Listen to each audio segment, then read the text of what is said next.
21শে September doctor Mohammad Yunus Bangladesh থেকে America new ইয়র্কে গিয়েছেন জাতিসংঘের অধিবেশনে যোগ দেওয়ার জন্যে। তার সঙ্গে সফরসঙ্গী হয়েছেন বিএনপির ফখরুল ইসলাম সাহেব, আরও একজন আছেন হুমায়ুন কবির সাহেব। জামাতের একজন নেতা গিয়েছেন আবদুল্লাহ তাহের সাহেব, ডক্টর আবদুল্লাহ তাহের সাহেব, আরও একজন আছেন জাতীয় নাগরিক পার্টির সদস্য সচিব আক্তার হোসেন ও তাসনিম জারা, ডক্টর তাসনিম জারা। নিউ ইয়র্কে 22শে সেপ্টেম্বর 2025 সালে জন এফ কেনেডি এয়ারপোর্টে নামার পর নিউ ইয়র্কের বাঙালিরা যারা আওয়ামী লীগ সমর্থন করেন তারা ইউনূসকে অপদস্থ করার প্রাণপণ চেষ্টা করেছেন। তারা ডিম ছুঁড়েছেন, আক্তার হোসেন সাহেবের পিঠে ডিমটি আঘাত করে।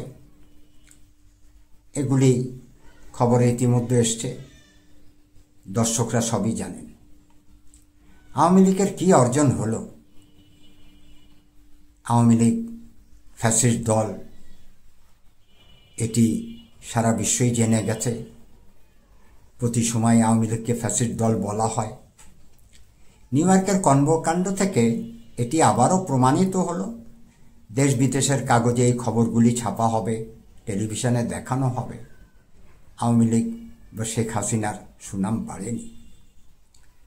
এই কাজটি কেন তারা করতে গেলেন আমি জানি না, তবে যাদের পরামর্শে এই কাজটি করা হয়েছে তাদের বুদ্ধি জ্ঞানহীন লোকের কথা শোনা হয়েছে বলে আমি মনে করি। আমরা ভারতের চ্যানেলের কিছু বক্তব্য শুনব। ভারতে যে সমস্ত ইউটিউবার আছেন, জ্ঞানী ব্যক্তি আছেন, আওয়ামী লীগ সম্পর্কে বিভিন্ন সময় আলোচনা করেন, তাদের আলোচনার কিছু অংশ আমরা এখানে শুনব। আমি শুধু একটি শব্দ চয়ন করে আজকের এই বিশ্লেষণ শুরু করব।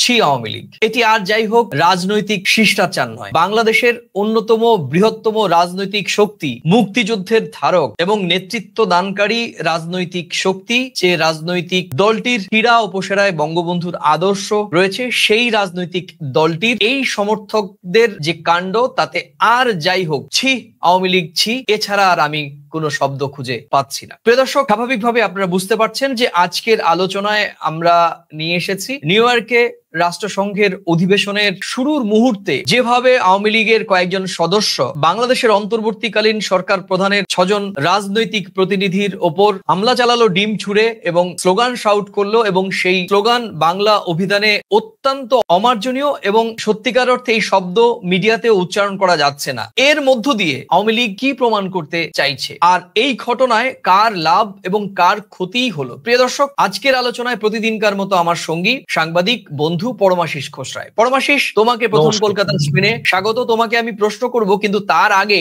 আমরা নিয়মিতভাবে এই আলোচনার যে ইন্ট্রো পার্ট সেটি দর্শকদের সামনে বলতে চাই। নিউ ইয়র্কের জাতিসংঘের সাধারণ অধিবেশনকে ঘিরে একটা বড় প্রশ্ন তৈরি হলো পরমাশিস। এনসিপি নেতা আক্তার হোসেনকে লক্ষ্য করে আওয়ামী লীগ সমর্থকদের ডিম নিক্ষেপ, গালিগালাজ, এই ঘটনা আসলে কার লাভ হলো আর কারই ক্ষতি হলো? বিদেশের মাটিতে রাজনৈতিক সংঘাত তুলে আওয়ামী লীগ আসলে নিজেদের শক্তি দেখালো, নাকি উল্টে নিজেদের দুর্বলতাই প্রকাশ করলো? আর অন্তর্বর্তীকালীন সরকারের যারা বাংলাদেশের সংশ্লিষ্ট দূতাবাস, উপদূতাবাস রয়েছে, সেই উপদূতাবাস কর্তৃপক্ষ কেন প্রধান উপদেষ্টার সফর সঙ্গীদেরকে নিরাপত্তা নিশ্চিত করা গেল না? বিমানবন্দরের 4 নম্বর গেট দিয়ে যেটি তারা বেরিয়েছেন, সেখানে আওয়ামী লীগের উত্তেজিত সমর্থক বা এই বিশৃঙ্খল বা এই যে কয়েকজন বিক্ষোভকারী ডিম নিয়ে সেখানে উপস্থিত ছিলেন, সেটি কেন স্থানীয় আইন শৃঙ্খলা রক্ষাকারী বাহিনীকে অবহিত করা হলো না? এই দুর্বলতা আসলে কাদের? এই বিষয়টি নিয়েও কিন্তু এখন তুমুল চর্চা, সমালোচনা শুরু হয়েছে। আমি এখন পরমাশিস তোমাকে বলবো যে এই ঘটনায় আওয়ামী লীগের অনেক প্রশ্ন, অনেক কিছু আসবে। অবশ্যই আওয়ামী লীগের, আমি দেখেছি যে সকাল থেকে সোশ্যাল সোশ্যাল মিডিয়ায় আওয়ামী লীগের পক্ষ থেকে বলা হচ্ছে যে এই ঘটনাটি অনিবার্য সত্য ছিল, এটি আওয়ামী লীগের স্থানীয় প্রবাসী বাংলাদেশিদের ক্ষোভের বহিঃপ্রকাশ। বাংলাদেশে 2024-এর 5 আগস্টের পর মব সন্ত্রাস চালিয়েছে জামাত বা এনসিপি, প্রকাশ্যে নারীদের হেনস্থা করা হয়েছে, বিভিন্ন বিশ্ববিদ্যালয়ের ভিসি, প্রভিসি এবং শিক্ষক শিক্ষিকাদের তাদের নিজের চেয়ার থেকে অপদস্থ করে জুতোর মালা পরিয়ে বাইরে বের করে আনা হয়েছে, প্রকাশ্যে মুক্তিযুদ্ধের সপক্ষে বললে বা বঙ্গবন্ধুকে নিয়ে কথা বললে তাদেরকে হামলার শিকার হতে হয়েছে, কিংবা নানা ধরনের ট্যাগ দেওয়া হয়েছে, লাঞ্ছিত করা হয়েছে। এই সবগুলো আওয়ামী লীগের অভিযোগ। আমি ধরে নিলাম যে অভিযোগগুলো সত্য, অভিযোগগুলো বাস্তব, কিন্তু সেই ঘটনার প্রতিবাদ নিউ ইয়র্কের মাটিতে, যেখানে প্রায় 138টি দেশের প্রতিনিধি সেখানে উপস্থিত রয়েছেন, বিশ্ব গণমাধ্যমের পুরো ফোকাস রয়েছে নিউ ইয়র্কের এই ম্যানহাটনে, নিউ ইয়র্কের এই বিশ্ব মঞ্চে, সেখানে দাঁড়িয়ে আওয়ামী লীগ সমর্থকদের এই কাণ্ড বাংলাদেশে গত 1 বছরে মব সন্ত্রাস বা তাদের ভাষায় যে অভিযোগ, সেটা কি জাস্টিফাই করে কিনা? দর্শক, আরেকটি ক্লিপ আমরা দেখব। জন এফ কেনেডি বিমানবন্দরে নিউ ইয়র্কের বাঙালিরা যে অকথ্য ভাষায় মুখ খারাপ করেছেন, তার কিছু অংশ আবার আমরা দেখব।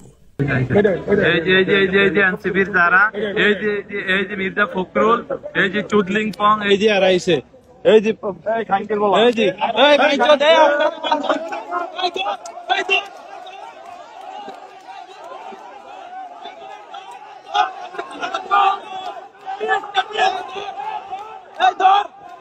আপনারা খানকে তোলারে ধর, ওই যে আবার খানকে তোলায়, এই যে আপনারা খানকে তোলায়, এই যে মির্জা ফখরুল, এই যে মির্জা ফখরুল, এই যে আপনারা বলছে, এই যে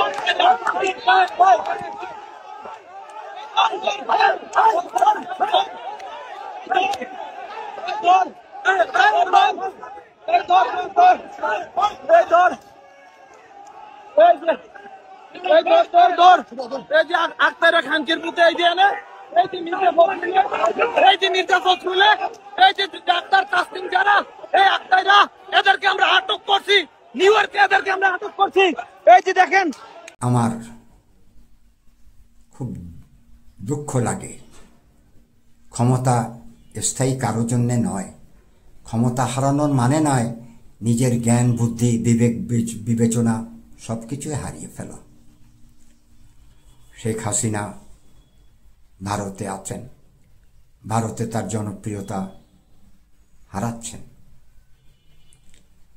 এবারে নিউ ইয়র্কে ডক্টর মোহাম্মদ ইউনূসকে অপদস্থ করার জন্যে বা অপমানিত করার জন্যে আওয়ামী লীগ যথাসাধ্য চেষ্টা করেছেন। এর আগেও আওয়ামী লীগ বাংলাদেশের যে সমস্ত ছাত্রনেতারা বাইরে গিয়েছিলেন, তারা লাঞ্ছিত হয়েছেন, অপমানিত হয়েছেন। সবচেয়ে দুঃখের বিষয়, আওয়ামী লীগের কি অর্জন হলো? আওয়ামী লীগ কি ক্ষমতা পেয়ে গেছেন? ক্ষমতায় বসে গেছেন? ক্ষমতায় যাওয়ার জন্যে বা পুনরায় ক্ষমতা উদ্ধার করার জন্যে আওয়ামী লীগ যে রাস্তা অবলম্বন করছেন, সেটি সঠিক না। সঠিক সময় সঠিক কাজ না করতে পারলে ফলাফল ভালো হয় না। 15-16 বছর শাসন করার পর আজ আওয়ামী লীগের এই পরিণতি কেন হলো? তারা 3টি নির্বাচন দিয়েছিলেন, দেশে বিদেশে সবাই কম বেশি জানেন। 24-এর জানুয়ারির নির্বাচনটা ছিল আওয়ামী লীগ বনাম ডামি। রাতের ভোট দিনের ভোট রাতে হয়ে গেছে। এত কিছুর পর নেত্রী সতর্ক হননি, শেখ হাসিনা সতর্ক হননি। তাকে যারা তেল দিয়েছেন, তার যারা চামচা ছিলেন, যার উপরে শেখ হাসিনার অগাধ বিশ্বাস ছিল, একসময় শেখ হাসিনা বুঝতে পারলেন তিনি কি ভুল করেছেন। দুঃখের বিষয়, এত কিছুর পর তিনি কখনো বাংলাদেশের কাছে, বাংলাদেশের মানুষের কাছে দুঃখ প্রকাশ করেননি। তার সেই উদ্ধত স্বভাব, অত্যাধিক রাগ জেদ, সেগুলিরই বহিঃপ্রকাশ আমরা দেখতে পাচ্ছি। বাংলাদেশের কিছু ইউটিউবার আছেন, সাংবাদিক আছেন, আইনজীবী আছেন, রাজনৈতিক ব্যক্তি আছেন, যারা ইউটিউবার চ্যানেল, ইউটিউবে রেগুলার অনুষ্ঠান করেন। তারা প্রতিনিয়তই বলছেন হাসিনা আসছেন, ইউনূস চলে যাচ্ছেন, ইউনূস পালিয়ে গেছেন, সেনাবাহিনী ক্ষমতা নিচ্ছেন। এরা এগুলি বলে মানুষকে বিভ্রান্ত করছেন। আওয়ামী লীগের লোকেরা হয়তো মনে মনে একটু আনন্দিত হচ্ছেন। কয়েকদিন পরে যখন তারা বুঝছেন যে এগুলি সব মিথ্যা, এগুলোর কোনো সত্যতা নাই, আবার হতাশায় চলে যাচ্ছেন। ভারতের অবস্থাও খুব ভালো না। তারপরেও ভারত সরকার শেখ হাসিনাকে অনেক সুযোগ সুবিধা দিয়েছেন।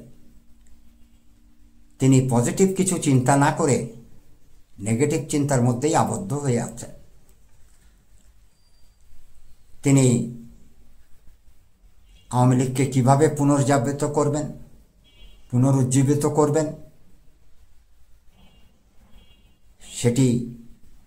সে কৌশল তিনি জানেন না। একটার পর একটা ভুল সিদ্ধান্ত, একটার পর একটা ভুল কর্মকাণ্ড। বেশিরভাগ নেতাকর্মীরা বিদেশে আছেন, ভালো আছেন, তাদের কোনো সমস্যা নাই। তৃণমূল পর্যায়ে বা ছোট ছোট আওয়ামী লীগ নেতাকর্মীরাই কষ্ট পাচ্ছেন। তাদের দুঃখ দুর্দশা বেড়েই যাচ্ছে। তারা প্রতিনিয়তই আশা করছেন এই আপা আসছে, এই শেখ হাসিনা আসছে। আশায় মরে চাষা, এই কথাটিই বলতে হয়। শেখ হাসিনা কেন সিদ্ধান্ত নিতে পারছেন না? তিনি যদি আশা করে থাকেন ভারত কিছু করবেন, এটিও তার ভুল সিদ্ধান্ত। ভারতের নিজের পরিস্থিতি এখন অত্যন্ত জটিল।